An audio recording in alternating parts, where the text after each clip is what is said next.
Father of Stack, Suantraí Íosa, where we're looking at the readings for tomorrow, the 11th of September, Monday.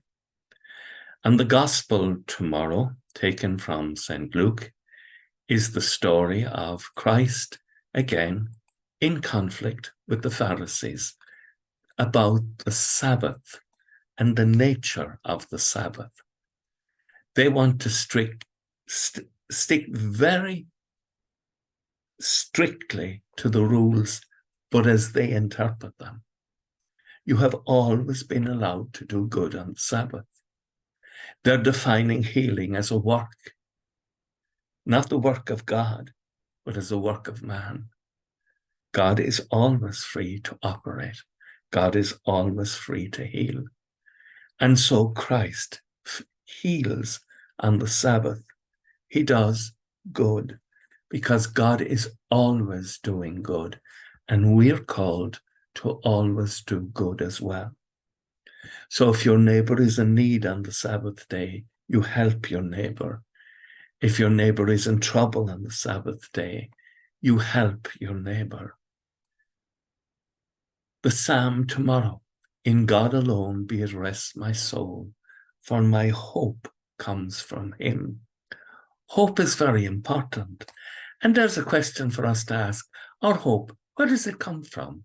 Well, for me, very much it comes from the Word of God that teaches me about God's loving nature.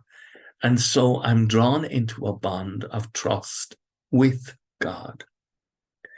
Paul, in the first reading tomorrow, taken from the letter to the Colossians, talks about how Christ, knowing Christ, has changed his relationship with suffering. It makes me happy to suffer for you now, he says, and to make up for what is still lacking in the body of Christ, the church, that needs to be undergone for the salvation of the world, that you and I have a role in the salvation of the world. Extraordinary, but true. And he talks about the mystery that he is teaching is the mystery that Christ is among us. He is Emmanuel, a name which means God is with us. The mystery is Christ among you, your hope of glory. Again, the word hope. This is the Christ we proclaim.